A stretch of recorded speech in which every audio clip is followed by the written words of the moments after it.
What's up, guys? Welcome back to the channel.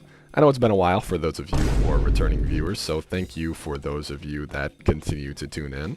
But I do want to talk about a few important things in today's video.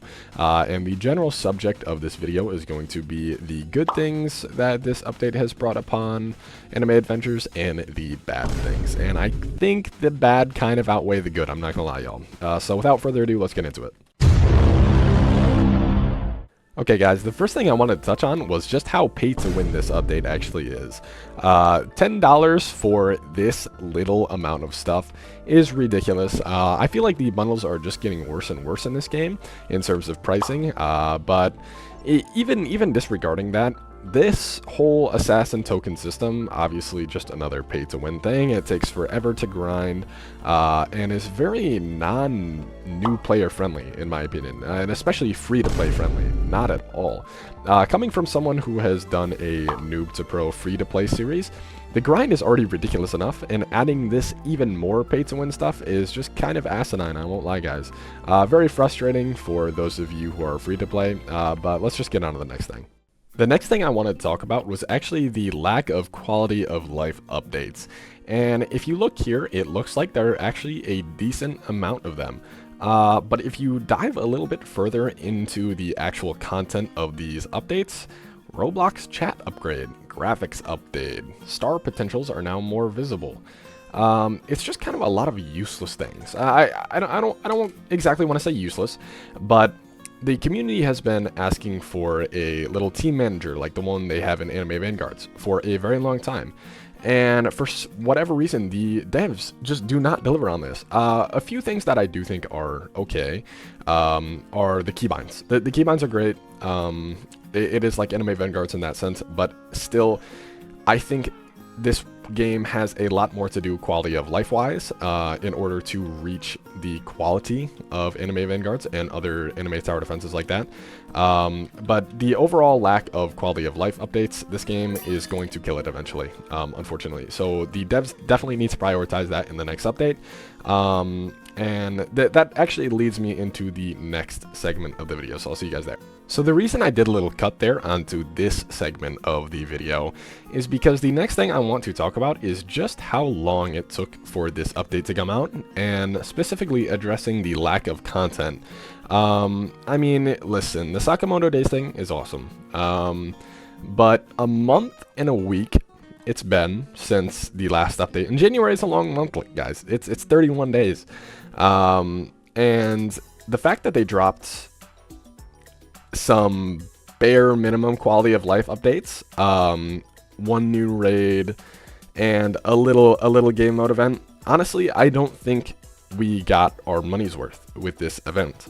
And obviously that was just a metaphor, but we really did not get much out of this update, and that is super disappointing in my opinion, guys. I was really expecting something a lot bigger, especially with the return of the game being kind of lackluster as well, in my opinion. There wasn't a lot added. It was just kind of a re-release, which is cool. We got the game back, but I think everybody was expecting a lot out of the first update, specifically because of how long it took. But unfortunately, the devs did not deliver, and I think it's kind of...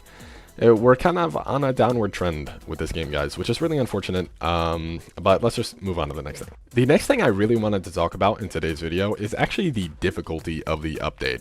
I think this update was a lot more difficult than everybody was expecting it to be, and the devs really seem to be neglecting either the free-to-play players or the newer players.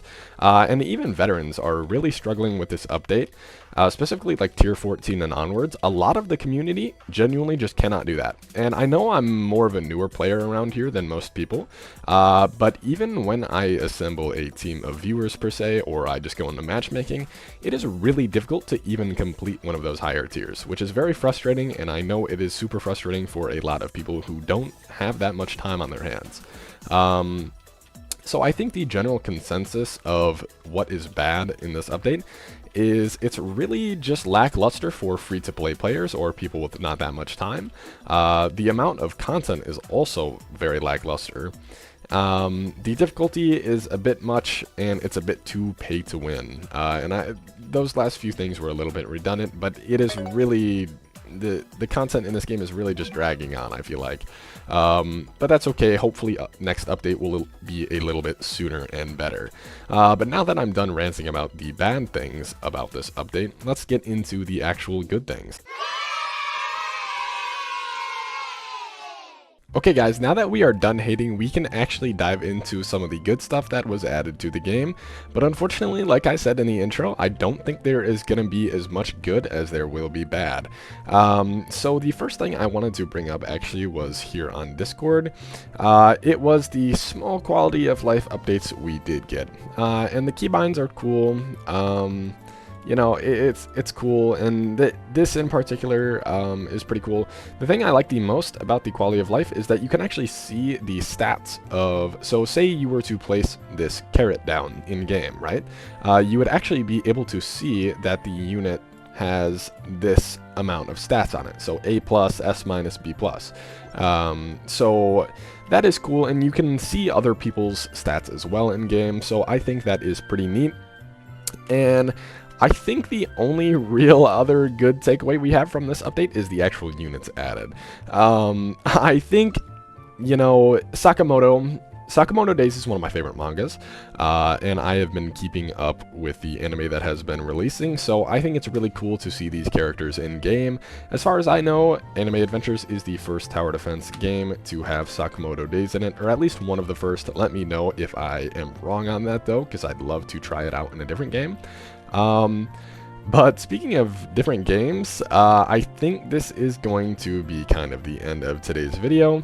Thank you so much for sticking around to the end if you have made it to this point. And to my returning viewers, I am so sorry about the lack of uploads. Life has gotten in the way, and I have been really sick over the last week, so that's why I might sound a little bit different in this video.